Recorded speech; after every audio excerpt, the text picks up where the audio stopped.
Hoje lançamos o nosso último episódio do ano, Independência ou Morte. É uma grande honra ter chegado até aqui com vocês. Ano passado existiu o sonho de levar para milhões de brasileiros as informações que constantemente nos eram sonegadas. Graças a você, já foram produzidos 10 documentários totalmente gratuitos, 220 horas de aula envolvendo mais de 120 especialistas. 10 milhões de pessoas assistiram nosso conteúdo. São centenas de pessoas e famílias que todos os dias despertam como brasileiras. A cada pessoa que torna-se membro, 1000 pessoas acessam o nosso conteúdo gratuito. É um marco na conscientização do país. O Brasil Paralelo é uma realidade. E o ano de 2018 será decisivo. É hora de fazer algo efetivo pela nossa cultura. Sabemos que ainda há um longo caminho pela frente. Precisamos de você para continuar impactando o povo brasileiro. E atenção, até a meia-noite desta quinta-feira é o último momento de você aproveitar o nosso preço promocional e se tornar membro. Depois disso, essa condição será encerrada. Aproveite e torne-se membro do Brasil Paralelo e até breve.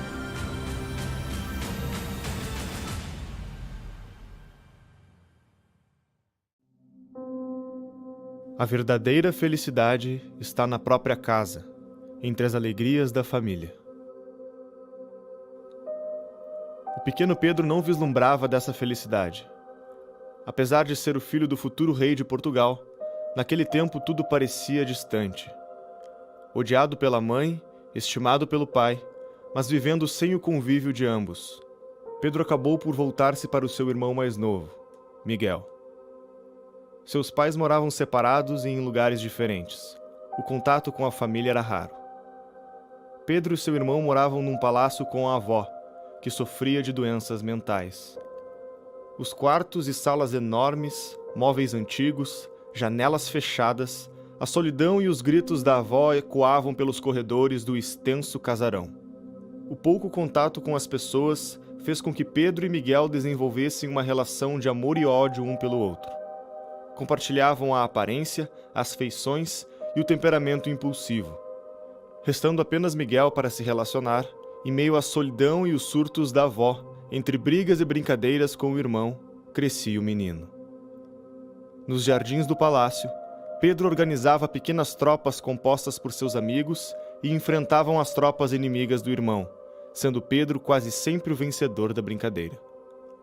Mal sabiam eles que essas batalhas de faz de conta seriam o prelúdio de uma disputa real.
O Dom Pedro I ele nasce no Palácio de Queluz, na Sala Dom Quixote, 12 de outubro de 1798. Ele foi uma criança abandonada, né? Ele vivia com a avó dele era louca, ele vivia sozinho com ela. A Leopoldina nasce nessa família super preparada para governar, antenada ao tempo dela, Só que numa Europa revolucionada por Napoleão. Viena chega a ser tomada 2 vezes por Napoleão nesse período, e por 2 vezes a Leopoldina e a família tem que fugir de Viena. O Dom Pedro, ele nasce de um casal que vai se desunir. Ele estava começando a ser educado em Portugal. Com essa viagem, do nada, mudar uma corte inteira para a América, essa educação acaba se perdendo. Imagina uma criança que viaja para qualquer outro país aos 9 anos de idade. Ele vai absorver a língua, vai falar fluentemente, vai se sentir natural, né, daquele país, enfim.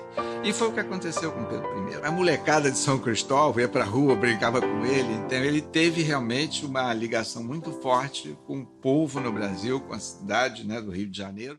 E a Leopoldina, ela, mesmo nessa balbúrdia que foi essa infância dela, com a perda da mãe, depois a perda da madrasta, ela recebe uma educação esmerada, uma educação como era imaginado que uma Habsburgo teria. Uma das disciplinas que os príncipes habsburgos tinham era fazer teatro. Por quê? Porque era a forma como você ia aprender a lidar com o público, que era o seu povo. Por aí você já começava a saber como se portar, como falar, como ser uma figura pública. Além de outras matemática, coisas que na época nem geometria, coisas que na época eram só homens, matérias para homens. Mulher não aprendia isso, mas as mulheres habsburgas aprendiam. Que os outros vão ter que guerrear para conquistar, eles vão conquistar pelo casamento, pelo amor, por Vênus. Então eles começam a criar as melhores princesas na arte de se governar. O casamento dinástico entre 2 famílias é um tratado diplomático. Ponto. A Leopoldina, ela está imersa dentro de uma sociedade que está vivendo o início do romantismo. Chega uma joia para ela, que é um colar de diamantes, com um medalhão onde tem a miniatura do Dom Pedro, a esfinge do Dom Pedro pintada nesse medalhão. Todo mundo na corte fica embasbacado com o tamanho dos diamantes, e ela só está fixada na imagem do príncipe dela, né? Então ela se apaixona pelo moço do retrato. A festa de casamento que ocorre em Viena era chamada de festa brasileira, não era festa portuguesa, porque os austríacos estavam casando, na verdade, com o Brasil, com essa esperança desse império nos trópicos, né? Então João VI manda navios portugueses para Livorno para pegar a futura rainha de Portugal, como eles acreditavam, né? E aí é bonitinho ver o encontro dos dois, né? É 2 jovens totalmente tímidos, sabe? Os dois, um olhando pro pé um do outro, sabe? Assim, tipo, e aí dá uma olhadinha assim de rabo de olho para ver, né, como que é a pessoa que tá. Isso logo quando eles se encontram no navio que trouxe ela. Vestida com um manto de seda branco, bordado de prata e ouro, um fino véu lhe recaía sobre o rosto. No pescoço portava um colar que, apesar da imponência, chamava atenção não pelos brilhantes, mas pelo retrato feito em ouro com o rosto do marido. Foram meses idealizando sua vida com o homem do retrato que agora a abraçava. Em pouco tempo nascia a primeira filha, Maria da Glória. Foi motivo de grande felicidade para o casal. A filha criou um laço de união mais forte entre eles, que se divertiam assistindo de perto seu crescimento. Diferente de outras famílias dinásticas, a coroa portuguesa não proibia que mulheres herdassem o trono. Maria da Glória era a aspirante legítima do pai e da mãe.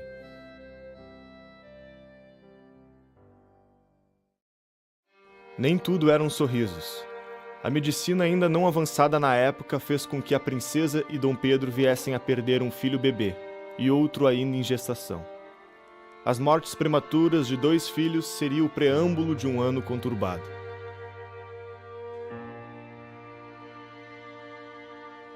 O velho continente europeu já não era mais o mesmo.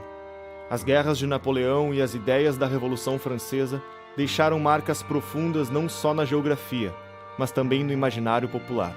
Embora alguns reis tenham recuperado os tronos usurpados por Napoleão, eles nunca mais teriam o poder que outrora tinham. Uma nova era política estava começando. As notícias que chegavam ao Brasil causavam temor no povo e em toda a coroa. a revolução que acontecera em outras nações chegava à cidade do Porto. Essa revolução nasce no Porto e migra para Lisboa com a seguinte ideia: formar uma Assembleia Nacional Constituinte, escrever uma Constituição, obrigar o rei a assiná-la e a obedecê-la, trazer o rei de volta, né? E criar então uma monarquia parlamentar à moda inglesa. Essas cortes tinham um enorme poder em Portugal. A Espanha tinha recentemente feito algo parecido. E a Espanha tinha imitado a França. Então, percebendo, a Assembleia Nacional Constituinte era um dos primeiros movimentos desse tal processo revolucionário. Então, o fato de Portugal abrir uma Assembleia Nacional Constituinte dava tremedeira nos nobres. Sobretudo, devia ter dado tremedeira do Dom João VI. Então, você tem aí, primeiro, a circunstância da falta de funcionalidade da administração pública em Portugal.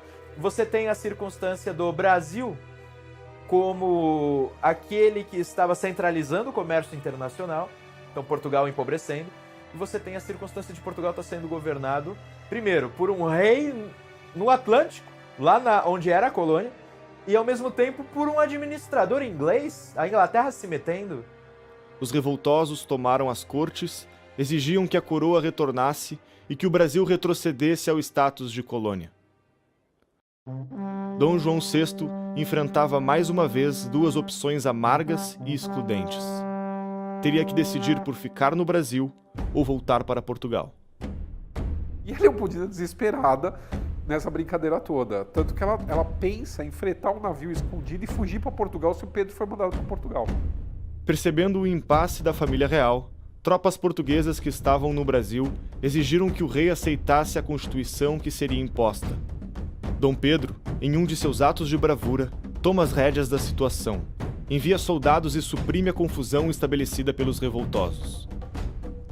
Mostrando-se hábil para agir em situações como esta, Pedro ganhava a confiança do pai e dos ministros, levando Dom João VI a finalmente tomar a decisão de voltar sozinho para Portugal, deixando seu filho como regente do Brasil.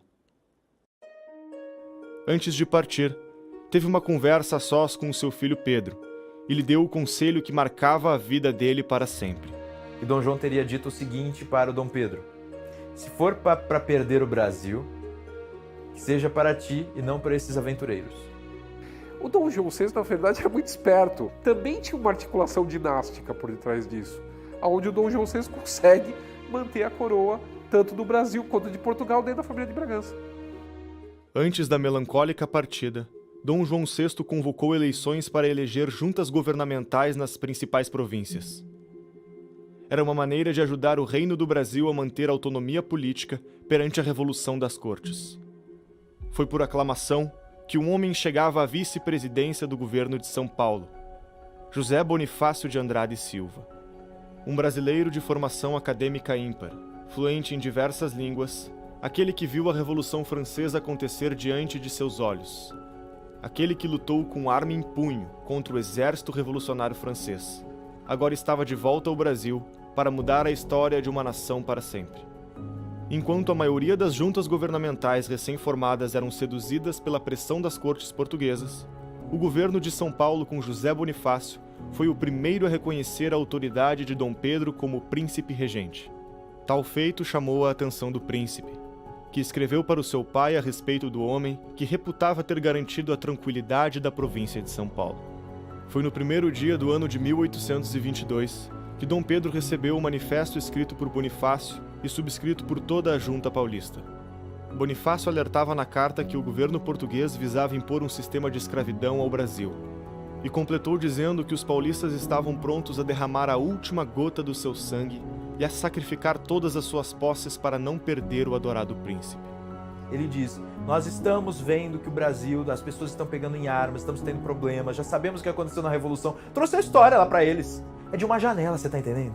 De uma janela para o público reunido lá embaixo.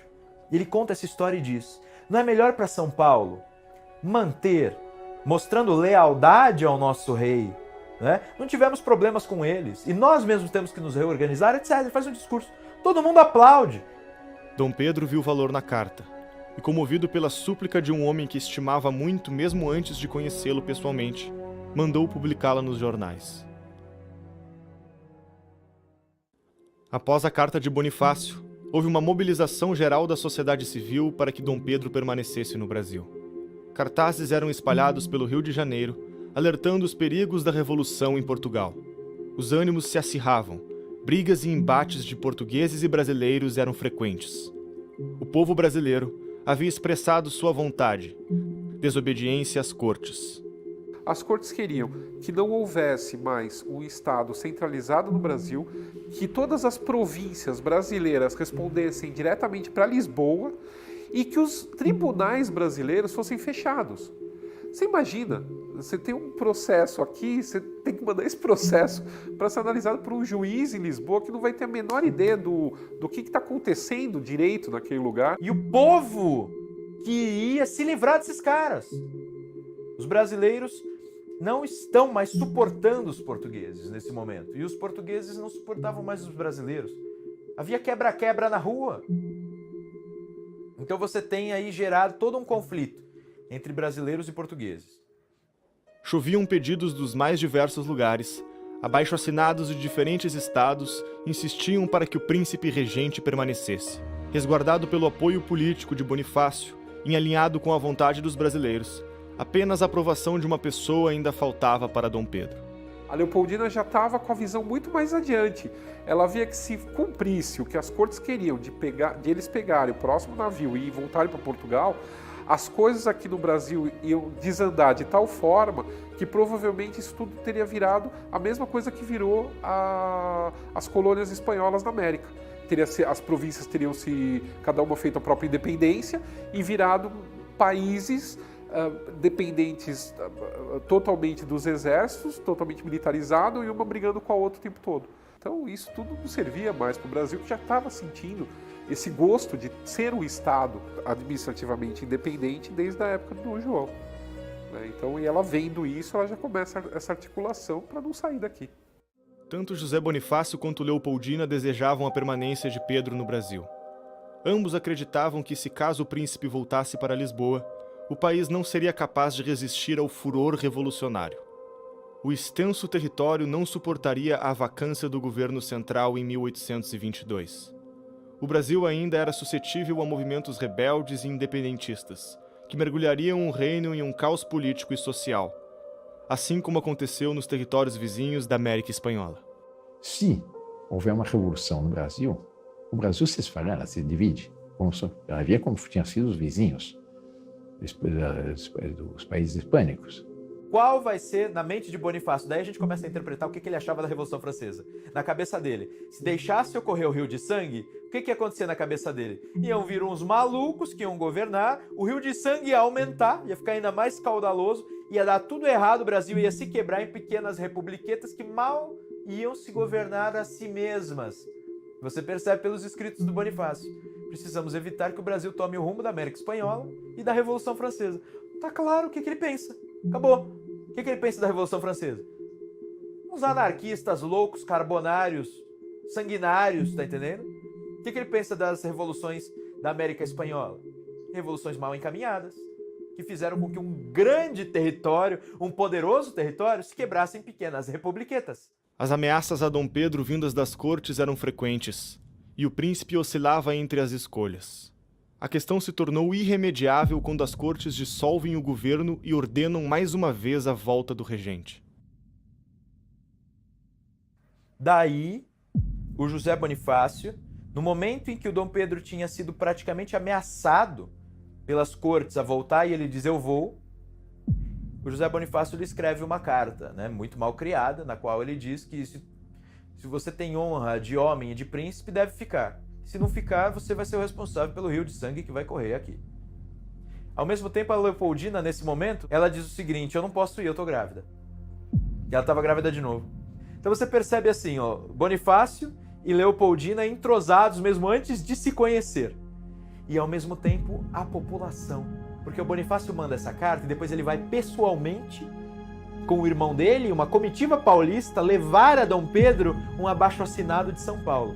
Os mineiros levam uma petição pedindo para ele ficar. A população do Rio de Janeiro, acho que era em torno de 60 mil pessoas, e houve um abaixo-assinado de 5 mil pessoas pedindo a Pedro I que ficasse. Ou seja, você vai dizer que isso foi construído por uma ou duas pessoas? estavam os de baixo, os do meio e os de cima querendo romper com Portugal. Influenciado pela sua esposa e por seus amigos mais próximos, percebendo o clamor popular por sua permanência, Dom Pedro agora se sentia confiante para tomar a decisão tão aguardada. No dia 9 de janeiro de 1822, Dom Pedro do Paço Imperial dirige-se a um público apreensivo, mas esperançoso, para proclamar a sua permanência no país, no que ficou conhecido como Dia do Fico. A questão do Dia do Fico foi realmente um processo, foi num crescendo, em que ele realmente resolveu romper os laços com Portugal e justamente, por certa forma, se sentir brasileiro mesmo. O Dia do Fico representou um caminho sem volta. Representou ali que nós já não éramos mais membros do Estado português, mas já éramos Brasil. Esse evento, porém, não significava o rompimento oficial com Portugal. Bonifácio ainda não tinha em mente o rompimento completo com o Velho Mundo. Sua ideia de uma Liga de Nações Lusitanas ainda era mantida. Se vislumbrava a possibilidade de uma reconciliação entre pai e filho. Que José Bonifácio, a princípio, ia tentar manter a união com Portugal a todo custo. A ideia era fazer um Reino Unido, quer dizer, Brasil e Portugal autônomos, com o mesmo nível de hierarquia, um pequeno imposto para um exército comum, para financiar um exército comum, e a corte itinerante, a corte às vezes em Portugal, às vezes no Brasil. Mas o problema é que as cortes portuguesas falaram não, a gente quer rebaixar o Brasil ao seu status anterior a 1808.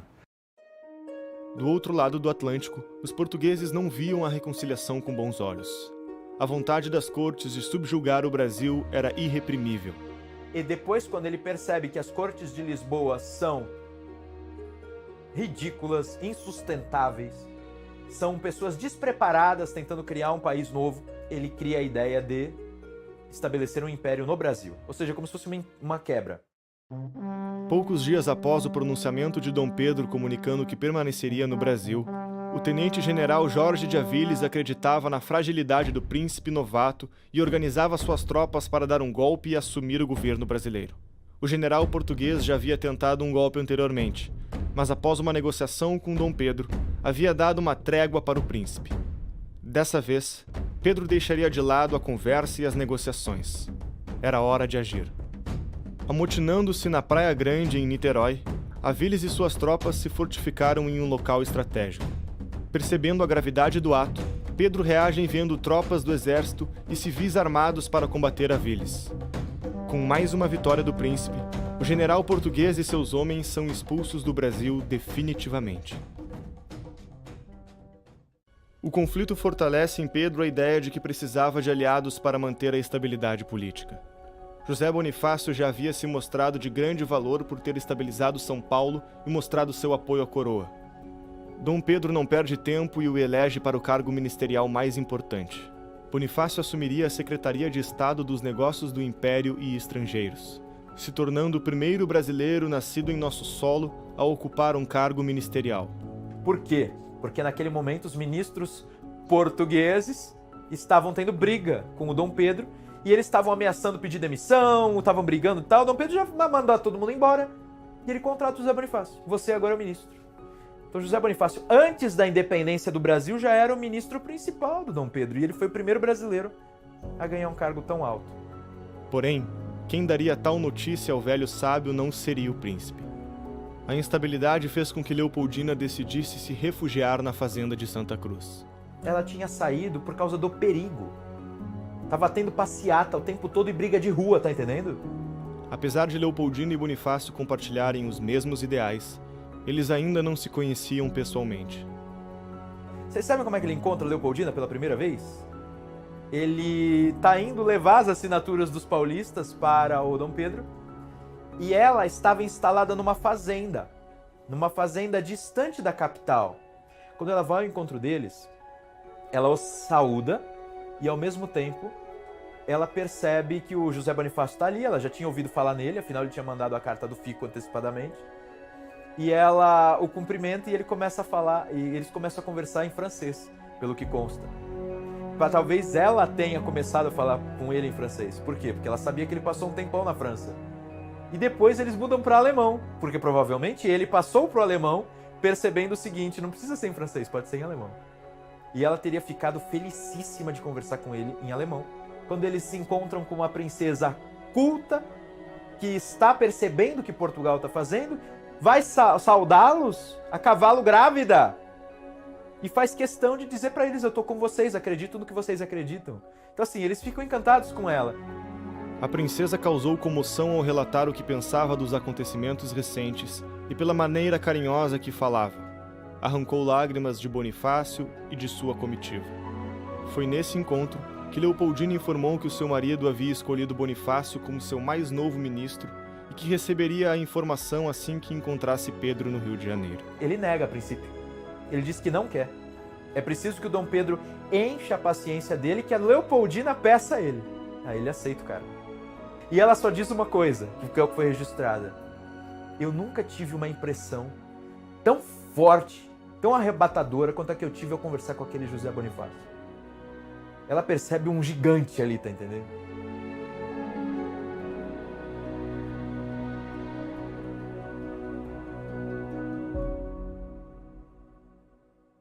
Com a situação aparentemente mais tranquila no Rio de Janeiro, Leopoldina resolve voltar da fazenda para o Palácio de São Cristóvão, no Rio de Janeiro. Porém, a viagem significaria mais uma perda para a família real.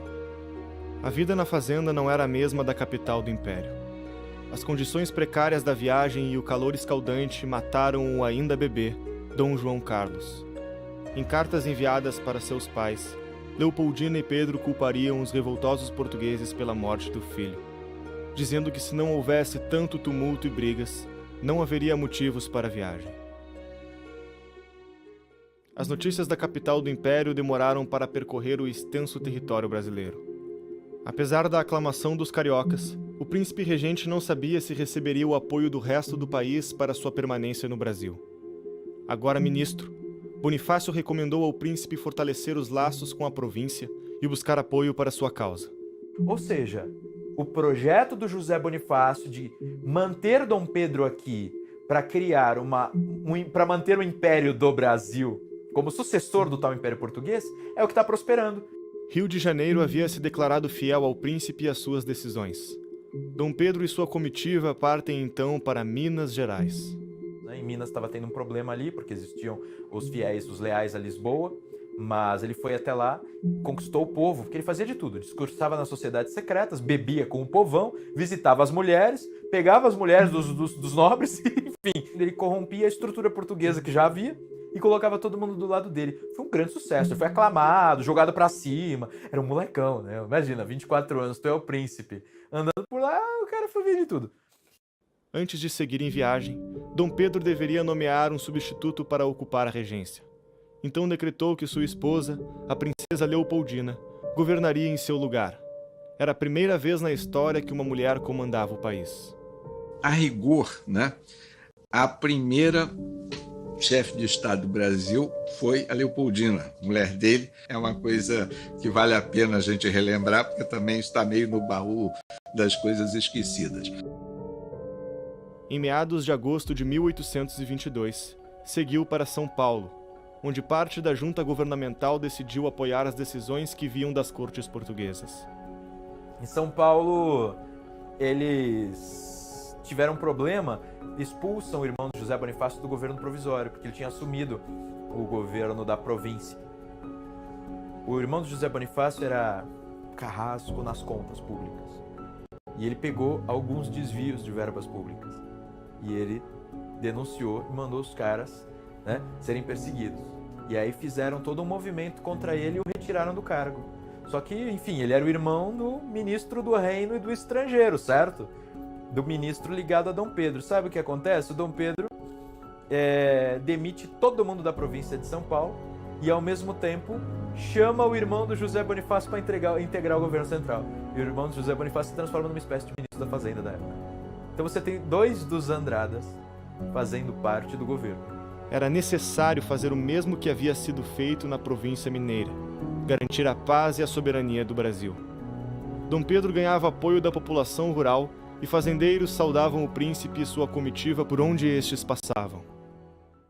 No mesmo mês, chegaram ao Brasil as mais novas reivindicações das Cortes de Lisboa. Elas rebaixaram o príncipe Dom Pedro a mero delegado temporário. Os novos representantes do governo brasileiro seriam eleitos em Lisboa, que não aceitariam mais as leis definidas pelo governo brasileiro e puniriam todos que desobedecessem suas ordens. E quando se chega a essas notícias, a Leopoldina o que faz? Ela chama para uma sessão do Conselho de Estado, onde todas essas pessoas se reúnem e aí se delibera que é melhor aconselhar o príncipe pela separação do Brasil. Então, quer dizer, ela está à frente de tudo isso, né? E assim, se ela já não tivesse alinhada politicamente com o Dom Pedro, ela nunca que ia presidir um Conselho de Estado que dirigisse para esse caminho se ela não tivesse alinhada com o Dom Pedro. E ela sabia articular entre o Conselho de Estado e o próprio marido, que era Pedro I.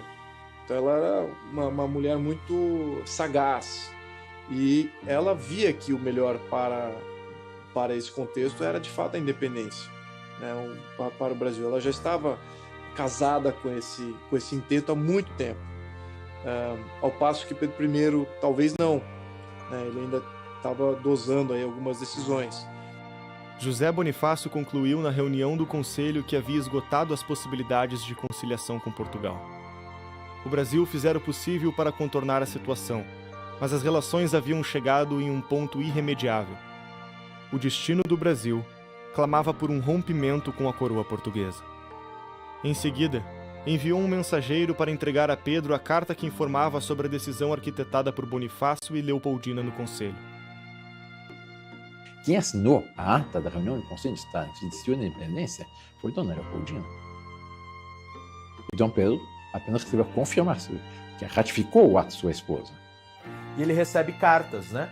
As cartas da Dona Leopoldina e as cartas de José Bonifácio solicitando, explicando para ele o que tinha acontecido.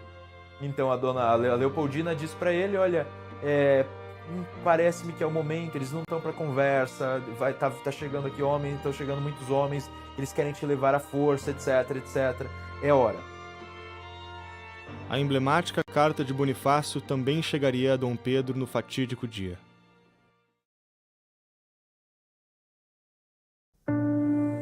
Senhor, as cortes ordenaram a minha prisão por obediência a Vossa Alteza. E no seu ódio imenso de perseguição, atingiram também aquele que preza em o servir com lealdade e a dedicação do mais fiel amigo e súdito. O momento não comporta mais delongas ou condescendências.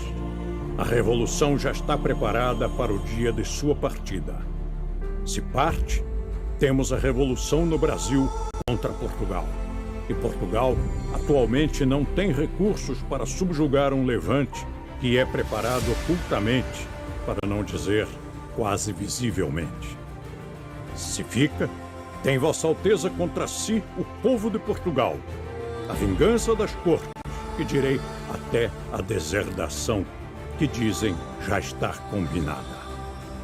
Ministro fiel, que arrisquei tudo por minha pátria e pelo meu príncipe, servo obedientíssimo do senhor Dom João VI, que as cortes têm na sua detestável coação, eu, como ministro, aconselho a Vossa Alteza que fique e faça do Brasil um reino feliz, separado de Portugal, que é hoje escravo das cortes despóticas.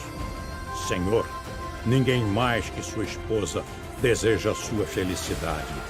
E ela lhe diz, em carta que com esta será entregue, que Vossa Alteza deve ficar e fazer a felicidade do povo brasileiro, que o deseja como seu soberano, sem ligações e obediências às despóticas cortes portuguesas que querem a escravidão do Brasil e a humilhação do seu adorado príncipe regente.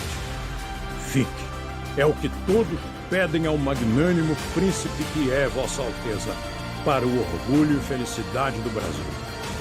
E se não ficar, correrão rios de sangue nesta grande e nobre terra, tão querida do seu real pai, que já não governa em Portugal, pela opressão das cortes. Nesta terra que tanto estima a Vossa Alteza e a quem tanto Vossa Alteza estima.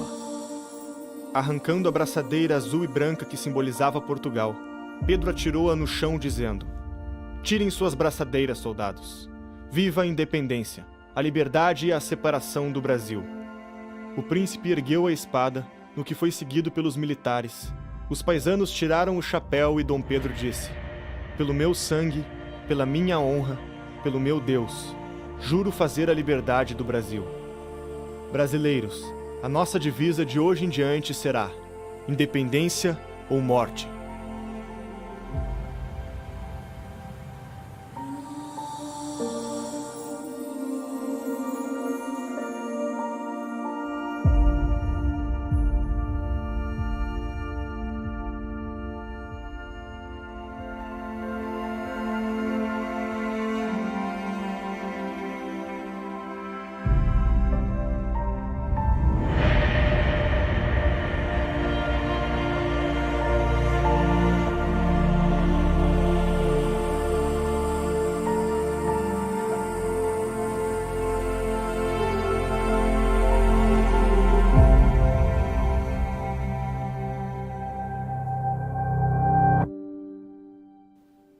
E ao invés de deixar com que o Brasil se desmantelasse como pequenas províncias lideradas por caudilhos, Dom Pedro I consegue, a partir de sua força simbólica, escorado ele por grandes políticos, manter o Brasil com a continentalidade que tem.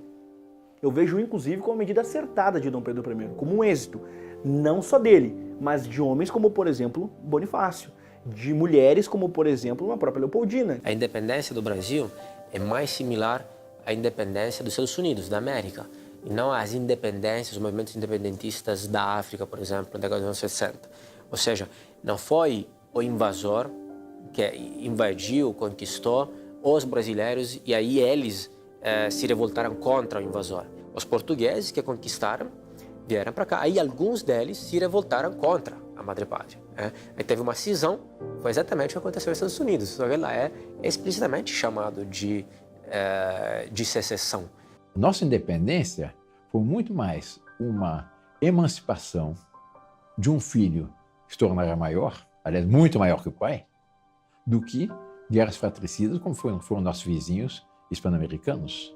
Como ficou muito claro para a sociedade, para essa elite intelectual, econômica e política brasileira, que a volta de Dom João VI seria um retorno àquele estágio anterior, eu acho que isso acendeu, inclusive no próprio Dom Pedro I, que se sentia brasileiro, essa necessidade do Brasil se tornar um país independente. Enquanto Dom Pedro e sua comitiva retornavam de São Paulo para o Rio de Janeiro, a organização do mais novo Império das Américas começava pelas mãos do ministro Bonifácio e da agora Imperatriz Leopoldina. Ela, junto com Bonifácio e o artista francês Jean-Baptiste Debré, idealizaram e desenharam o que seria a bandeira do Império do Brasil. A bandeira uniria o verde da família Bragança e o amarelo da família Habsburgo. No coração da bandeira estava a cruz da Ordem de Cristo, símbolo do começo da trajetória, de homens destemidos que um dia cruzaram o Atlântico e encontraram o paraíso tropical. Aqueles que primeiro chegaram aqui não poderiam imaginar o destino que a cruz trazida por eles teria, e agora lá estava ela. Após séculos de histórias de batalhas, presente na bandeira hasteada por um povo finalmente independente.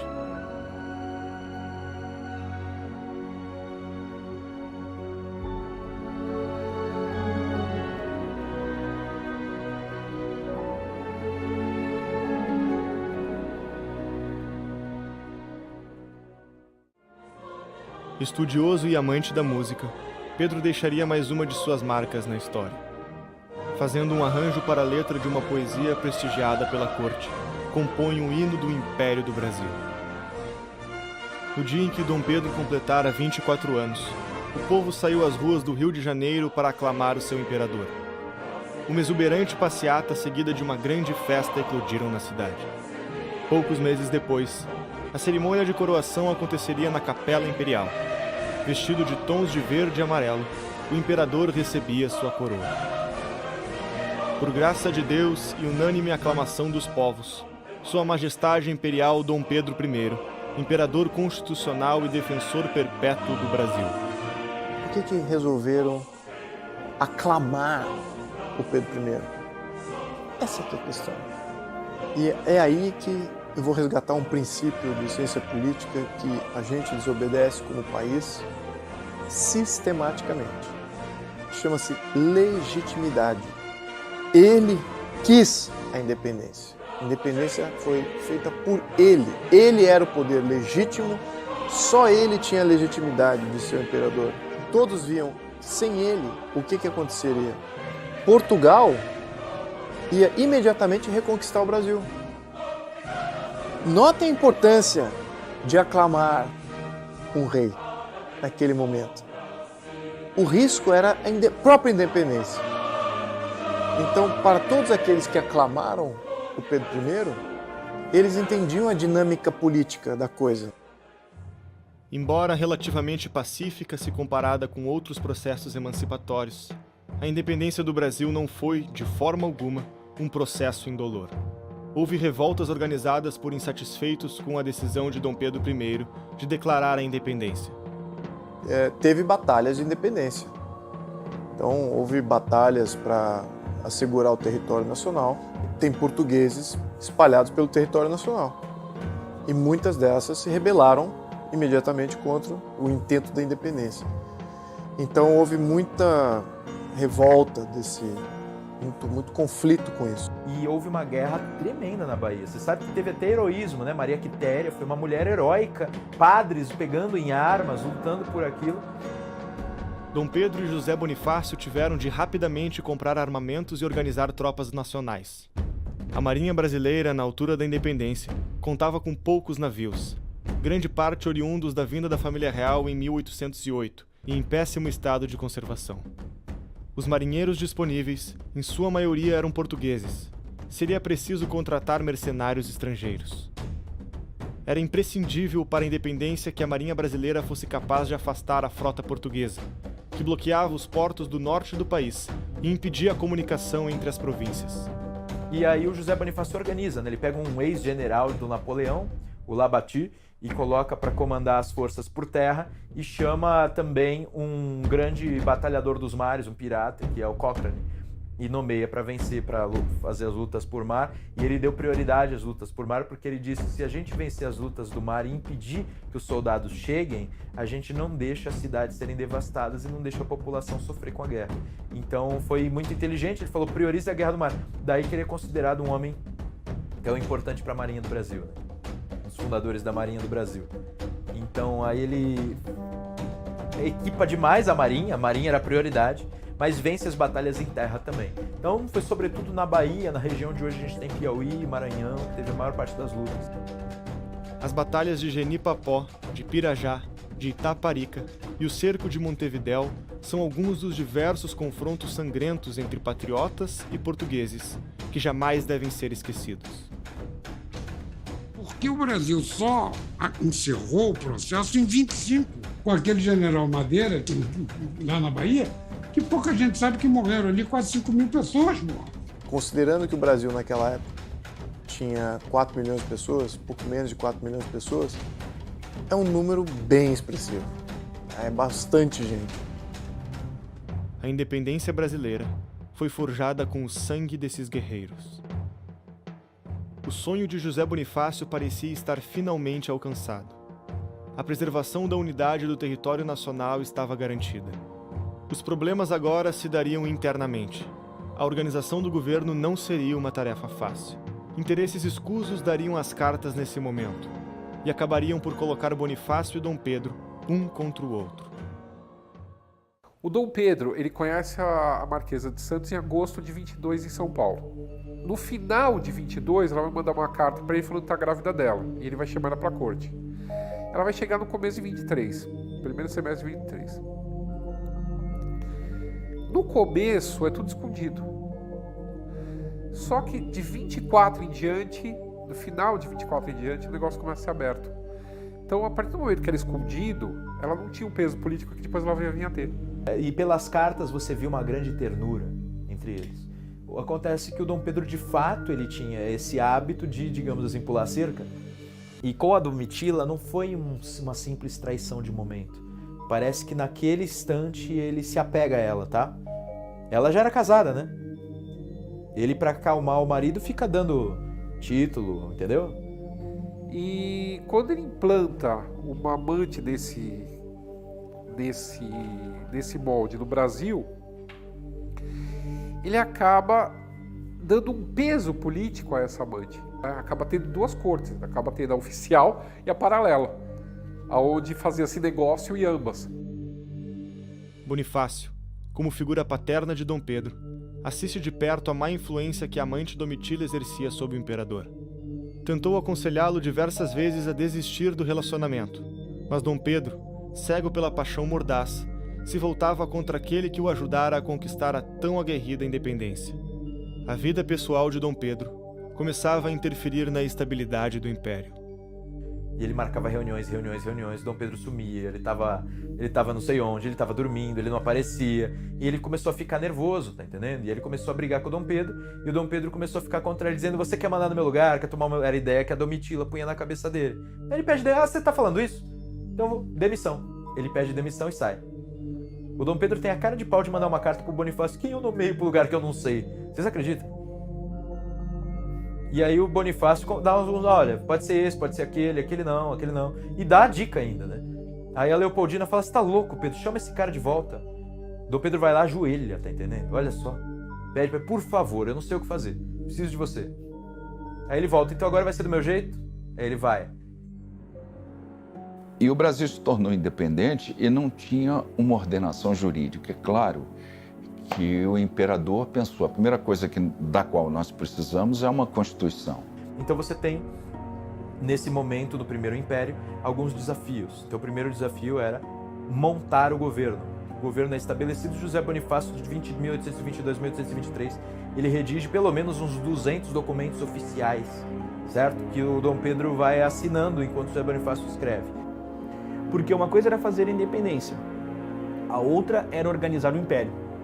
São demandas que foram surgindo. E dentro dessas demandas, nós vamos encontrar o valor ímpar de um homem como, por exemplo, Bonifácio. Vamos lembrar, isso é 1824. Os Estados Unidos foi formado em 1787. O que acontece nesse período é muito conhecimento fluindo.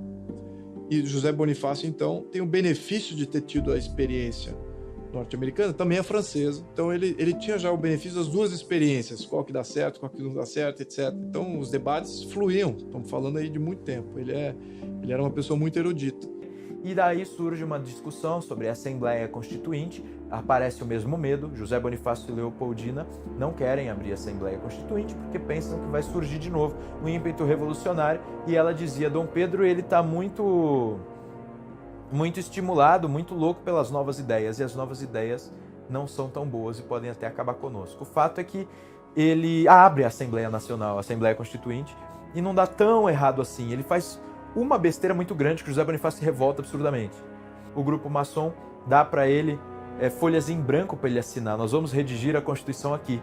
Então assina. Dom Pedro assina. José Bonifácio fica revoltado. Fala para ele ir lá, pegar de volta e rasgar aquela porcaria toda. Então depois disso nós temos aí na Assembleia Constituinte nós temos um evento traumático, que foi o seguinte: Dom Pedro briga de novo com o José Bonifácio por causa daquele excesso de descontentamento do Bonifácio com o comportamento do Pedro e do excesso de desconfiança que o Pedro tinha do Bonifácio, pensando também, né, enfiavam na cabeça dele mesmo: esse Bonifácio, esses Andradas, eles querem tomar o poder para eles e tomar no seu lugar, eles querem te fazer de tonto. E ele percebeu mesmo que o projeto de Constituição que estava sendo desenhado na Sociedade Secreta do Bonifácio tinha 4 poderes. Tinha o Império pairando acima. Depois tinha os 3 poderes tradicionais, que eram chamados judicial, executivo e legislativo. O Império era simplesmente... ele é o Império, ele fica lá quieto, parado, e não influi em nada. O Dom Pedro faz o quê? Bota o exército, fecha a Constituinte e exila os Andradas. Acabou, agora não vai ter mais isso. Monta o conselho chama quem ele quer e diz, agora escreve aí a Constituição. Aí pega o rascunho dos caras e diz, arruma para eu ter poder. Então, quando o imperador recebe o texto, o projeto de construção do Império das mãos do deputado Antônio Carlos, ele vê que aquilo ali, do ponto de vista, claro, do seu ponto de vista a respeito do Brasil e das necessidades do Brasil, não era satisfatório, né? Então monta-se um Conselho de Estado e o Conselho de Estado aí sim faz a redação da Constituição do Império. E daí há uma quebra mesmo, os Andradas se demitem do governo, até a camareira da Leopoldina era uma Andrada, ela se demite, toda a família pede demissão. Mas não me parece que a briga pessoal fosse suficientemente capaz de levar a esse rompimento absoluto. Com certeza foi um rompimento que se deu também por cosmovisão, por visão de império, né? A visão de império do Dom Pedro I, ela coincidia com a visão de império do Bonifácio, mas divergia em outros aspectos. Daí eles se inspiram em Benjamin Constant, né? O Benjamin Constant, que é um teórico francês, que cria a figura do poder moderador. Aí o poder moderador tem influência sim. É claro que Dom Pedro I promoveu uma hipertrofia na redação que deu a Constituição, uma hipertrofia do poder moderador. E vamos lembrar também, no contexto, não existia esse negócio de politicamente correto naquela época, né? Quando alguma coisa era para ser nomeada ditatorial, se dizia, isso é ditatorial. Então, o poder moderador não é ditatorial, ele é moderador. Então, no fundo, o que esse poder fazia era moderar, era negar ações dos demais poderes. Então, ele limitava os demais poderes. Nós conseguimos formar, em 1824, a primeira Constituição escrita no mundo com 4 poderes. E nós tínhamos, durante o século XIX, uma Constituição, sob o ponto de vista de organização das instituições, muito superior a essa Constituição que temos hoje. Ela entregava esses poderes agora a outros 2 poderes, o poder da democracia e o poder da aristocracia. Essa Constituição de 1824, ela tinha preceitos liberais, apesar de ter sido outorgada de forma até um tanto violenta pelo imperador. Mas o espírito que regia a ideia do imperador era um espírito de liberalidade. Perceba que há uma progressão, há uma jornada intelectual, constitucional, sobre como organizar esta independência. A primeira coisa, dia do fico. Depois, independência. Depois, Constituição. Depois, poder moderador. Não satisfeito em ter vencido a guerra constitucional contra o grupo de Bonifácio, Dom Pedro tomaria mais uma atitude. Desprezaria a amizade que nutriu com o patriarca da independência. Uma vez grandes companheiros, tanto estimados um pelo outro, agora se comportavam como inimigos. Vocês sabem que nesse meio tempo ele nomeia a Domitila como Marquesa de Santos. José Bonifácio diz, né, esse moleque desgraçado deu título dela de Marquesa de Santos para nos humilhar. Ela pega a pátria dos Andradas, que ele chamava de Santos, e dá o título para aquela... Não preciso dizer, né? Ele usa uma palavra horrorosa. E ele ainda sugere qual será o brasão dela, né? Lá em Santos tem um lugar que tinha uma montanha com um formato meio esquisito que era chamado de pau grande. Ele diz, o brasão dela tem que ser o pau grande. Então, assim, o José Bonifácio fala isso, né? Deixa claro que ele não tem o menor respeito pela Domitila. Mas ela é nomeada Marquesa de Santos quase que numa provocação. Ela não era de Santos, né? A perda da amizade de Bonifácio não seria a única perda para Dom Pedro. Forçada a conviver com o amante do esposo na própria casa, Leopoldina sofreu calada em troca da estabilidade do império. Lembrando de tudo que aprendeu com sua família, manteve-se consciente de suas responsabilidades como imperatriz. Leopoldina resolve se fechar e amargurar em silêncio o desprezo do marido. O resultado seria uma profunda depressão e debilitação de sua saúde. Ela começa a passar mal no início de novembro de 1826. É chamado o médico que vai acompanhar ela o tempo todo. Ela escreve para o pai, pedindo para ele rezar por ela, e pela criança que ela está esperando. Está tendo uma guerra na Cisplatina, né, que hoje é o Uruguai. Eles estão querendo independência e o Dom Pedro está com tropas e com uma esquadra para levar reforços para a Cisplatina. Ele vai atrasar essa partida até dia 23, quando ela tem uma melhora. Quando eles se despediram, o Dom Pedro e a Leopoldina, ela teria dado uma aliança para ele, que eram 2 anéis que se juntavam. E aí um estava escrito Leopoldina e outro estava escrito Pedro. E ela falava que os 2 que tiveram desunidos na vida se pudessem se unir na eternidade, uma coisa assim. E que ela sabia que quando ele voltava, ela não ia mais estar viva. Dia 29 à tarde, ela tem uma piora de novo e ela não sai mais da cama. Os médicos até então estavam achando que o problema era a gravidez. E ela tem um aborto no dia 2. Quando ela tem esse aborto, eles ficam apreensivos, porque a criança que ela aborta, que está com quase 4 meses, o feto estava intacto. Era o corpo dela, já por causa da doença, expelindo a criança. Já era um processo de morte.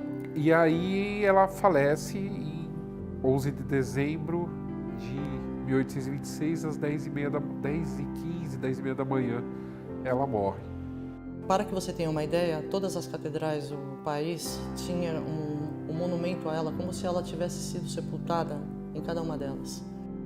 Ela era uma pessoa, assim, como ser humano, formidável, né? Era extremamente caridosa com todos. Foi a primeira mulher a assumir o poder supremo desse país. Ela foi a primeira pessoa, antes até do próprio Dom Pedro, a perceber, né, que o Brasil ele teria que ser um país livre. Ela, Leopoldina, vai ter conseguido ser amiga de Dom Pedro I, atestado de grandeza, de virtude. Ou seja, ela vai ter superado certas coisas. E certas coisas bem pesadas, bem drásticas. Como, por exemplo, o próprio convívio forçado com a Marquesa de Santos. Eu pude ver que eles eram muito mais do que simples iconografias, né, de museus, de livros. Eles eram seres humanos como nós, eles tiveram uma vida como nós temos hoje a nós.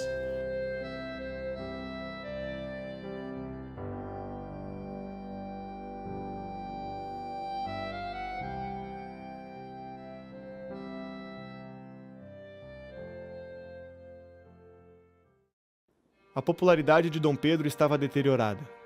Os conflitos políticos que ele se envolvia e o seu caso extraconjugal com Domitila fez com que o outrora tão benquisto imperador pela população brasileira tivesse a sua reputação manchada. Muito disso se deve à forma como ele conduziu não só o seu casamento, mas a sua vida pública. A partir do momento que ele se envolve com a Marquesa, a partir do momento que a mulher dele morre, a partir do momento que começa essa questão toda do poder entre ele e a Assembleia, essa queda de braço política, e os jornais, o Repúblio, a imprensa em geral, ela vai desconstruindo a imagem do Dom Pedro e aí a população começa a detestá-lo. A perda da província cisplatina foi um motivo adicional para o crescimento da insatisfação popular. A guerra era detestada pelo povo brasileiro desde o início, em razão do sacrifício de vidas por uma causa perdida. E acaba que ninguém ganha, né? Tem mortes de todos os lados, a guerra é horrível. Você sabe que o Brasil ganha tudo no mar e a Argentina ganha tudo em terra e não consegue ter resultado. E aí que vem a intervenção, que dizem, né, que foi intervenção inglesa, mas a gente sabe que foi o seguinte: na verdade, os dois países queriam trégua já, porque, de fato, o perigo para o Brasil era que a Argentina invadisse o Rio Grande do Sul e Mato Grosso. E o perigo para a Argentina era o seguinte, que o Brasil tomasse toda a saída ali do mar. Então, assim, não era interessante para nenhum dos dois. Então, a ideia é que eles fizeram uma trégua aí, e aí que inventaram. Então, não é nem Brasil e nem Argentina, é Uruguai. Porque tem aquele rio ali que é Uruguai e acabou. O menino que cresceu sozinho no Palácio de Queluz se encontrava mais uma vez na mesma situação. Após a morte da esposa, Pedro percebeu o quanto havia a tratado de maneira desumana. Leopoldina era querida pelo povo. Sua popularidade se estendia a todas as classes. Amava seu marido incondicionalmente, apesar de todas as decepções vividas. A saudade da esposa era motivo de grande aflição para Dom Pedro. Sua amante não conseguia fazê-lo superar os sentimentos que guardava. Um dia, Domitila encontrou Pedro abraçado em um retrato da falecida esposa. Chorando, Pedro dizia que havia visto o espírito infeliz de Leopoldina e esbravejou: "Larga-me, sei que levo vida indigna de um soberano. O pensamento da imperatriz não me deixa." Após muitas insistências de Pedro, Domitila deixa o palácio definitivamente. Percebendo todos os seus erros e como havia se tornado um homem que detestava, Pedro resolveu se tornar independente de suas velhas atitudes, começando por um novo casamento.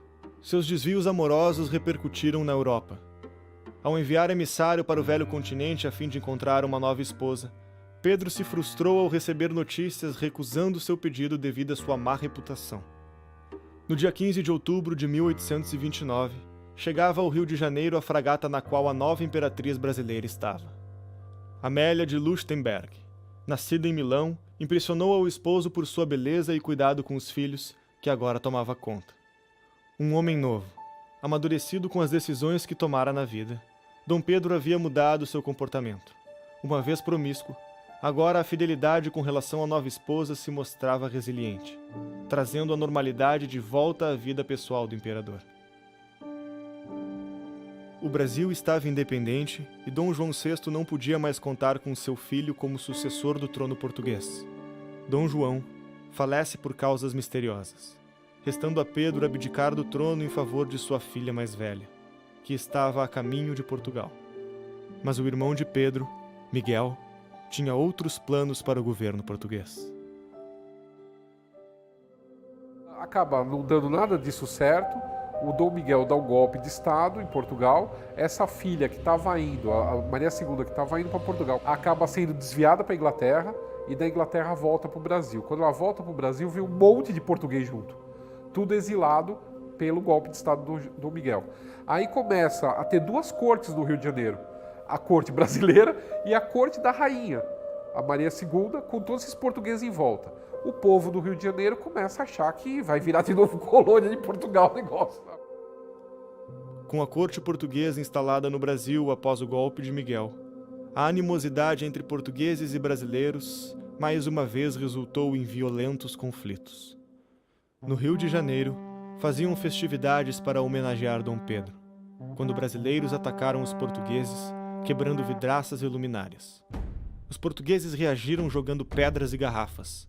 O conflito durou 3 dias e ficou conhecido como a Noite das Garrafadas. A Assembleia decide agir perante o caos e exige que Dom Pedro tome providências em relação aos ataques feitos aos brasileiros. Dom Pedro ignora o pedido. A revolução estava pronta. Em abril, de 1831, ele é obrigado a renunciar, porque assim, ele não contava mais com o apoio do exército, estava tendo uma revolta no Rio de Janeiro, por conta que achavam que ele ia acabar com a Constituição, uma loucura, uma loucura fomentada pela imprensa, que acabou levando a população à rua e pressionando ele para renunciar. O primeiro reinado acaba justamente porque Dom Pedro se vê esgotado. Ele já não tinha nenhuma liderança ao seu lado, ele já tinha contra ele todos os grupos possíveis, mesmo dos fazendeiros. Ele quebrou, a economia também, enfim. E ele resolve abdicar. Na mesma madrugada, com roupas civis, acompanhado da esposa, Pedro parte para a Europa, entregando sua carta de abdicação para que seja lida aos brasileiros. Era a última vez que pisava na terra que havia se tornado independente por suas mãos poucos anos antes. Quando saiu do palácio, as crianças estavam dormindo. Pedro visitou os quartos de seus filhos e beijou cada um deles silenciosamente, mal contendo as lágrimas. Ele percebeu que ele não tinha condições de desenvolver a partir do zero um legado, enquanto que ele percebia que em Portugal era possível manter um legado já existente. O rei soldado teria pela frente sua última guerra. As batalhas de faz de conta que outrora fizera com o irmão se tornariam agora realidade.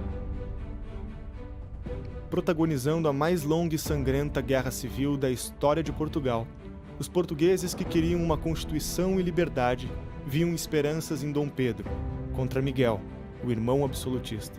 Ele vai primeiro para a Inglaterra, da Inglaterra ele se estabelece na França, e na França ele começa a armar um plano para invadir Portugal e destronar o irmão, colocar a filha, que seria a legítima herdeira, no trono português e voltar à Constituição, porque o Dom Miguel ele representa todo o atraso do absolutismo. Veio para a Inglaterra, recrutou um exército de 7.500 mercenários, mais umas centenas largas de voluntários portugueses que também entraram. O jovem que admirava os feitos militares de grandes generais e que nunca teve afeição aos estudos tinha personalidade valente. Pedro auxiliou feridos, construiu trincheiras, fez refeições entre os soldados e guerreou sob fogo pesado, enquanto homens ao seu lado eram alvejados e dilacerados. Ele está com um exército reduzido, que acaba sendo cercado na cidade do Porto. A proporção era tipo 1:1000, o exército dele para o exército do Dom Miguel. Ele enfrenta o cerco do Porto durante meses. O Dom Miguel ele tinha dado uma de Stalin, ele tinha matado todo mundo que ele achava que era liberal e tal. E quando, assim como Hitler, quando invadiu a Rússia, quase todos os melhores generais tinham sido mortos pelo Stalin, aconteceu uma coisa semelhante em Portugal, com referência a Dom Miguel. Dom Miguel não tinha muito militar bom do lado dele, nem diplomata, porque esses estavam todos do lado do Dom Pedro. Então o Dom Pedro, com um jogo de cintura, uma certa estratégia, ele consegue pequenas vitórias e acaba tomando Lisboa. Conquistou o país, depois de uma guerra civil que durou 2 anos, e quando ganhou, exilou o irmão. Foi e derrotou o Dom Miguel, organizou um exército, combateu e fez tudo. No mesmo ano em que assinou a rendição do irmão, a guerra cobraria o seu preço. Anos de batalhas incansáveis, pouco repouso, alimentação escassa, combinados com a tuberculose que infestava seu corpo, marcariam o fim da trajetória do homem que tornou o Brasil independente. Pedro voltou ao lugar que havia nascido, o Palácio de Queluz. As brincadeiras com o irmão e os gritos da avó agora davam vez ao agonizante leito de morte. Realizou pequenos encontros onde tomou suas últimas decisões. Deu conselhos e prestou homenagens a todos que julgava merecedores. Depois, decretou junto com deputados a maioridade de sua filha Dona Maria II, a tornando a rainha de Portugal. Por fim, pediu a ela que fosse enterrado sem requintes, em um caixão de madeira, como um simples soldado. Antes disso, houve mais um ato importante que completaria sua redenção. Dom Pedro I é uma figura ímpar. Ímpar. Não só para a história do Brasil, mas também para a história do mundo, já que dentro de nossa peculiaridade, ou de nossas peculiaridades históricas, quem proclama a nossa independência é o mesmo herdeiro da colônia. Como Dom Pedro I vai ter amadurecido de seu primeiro casamento ao seu segundo casamento. Pouca gente sabe, mas ele vai ter uma morte precoce, uma infância precoce, uma adolescência e uma fase adulta absolutamente precoce. Tanto é que em um curto espaço de tempo, ele vai ter passado por uma viuvez, vai ter 2 casamentos, vai ter proclamado a independência de um país, vai ter sido um homem que vai ter perambulado por diferentes conflitos, enfim. É uma figura que viveu uma vida turbulenta, a começar pelo próprio fato de que ele sai criança de um país e vem para outro. Bonifácio exilado estava vivendo isolado na França em condições muito precárias, pois o pequeno auxílio que o governo havia lhe prometido nem sempre era honrado. A última coisa que lhe havia sobrado era a companhia de sua querida esposa Narcisa Emília, que acompanhava o marido há quase 40 anos, em sua conturbada e memorável vida política. Em 1829, o casal recebeu permissão para sair do exílio e voltar ao Brasil. Era a esperança de uma nova fase na vida dos dois. De forma inesperada, restando apenas 2 dias para chegarem no Rio de Janeiro, Narcisa faleceu subitamente no navio. Os tempos eram difíceis para Bonifácio. A solidão e a tristeza assolavam o final de sua vida. para quem viveu uma vida intensa como a dele, marcada por grandes sacrifícios e vitórias. Esse não era o final premeditado.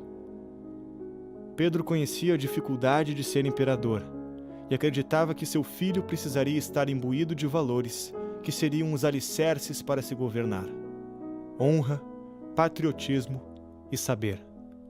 Era preciso que a antiga profecia, em que o filho transcende o pai, fosse concretizada, e só havia um homem em que Dom Pedro poderia confiar o seu filho. Esse homem era aquele que foi seu mentor, seu antagonista e seu grande amigo, o único capaz de assumir tamanha responsabilidade.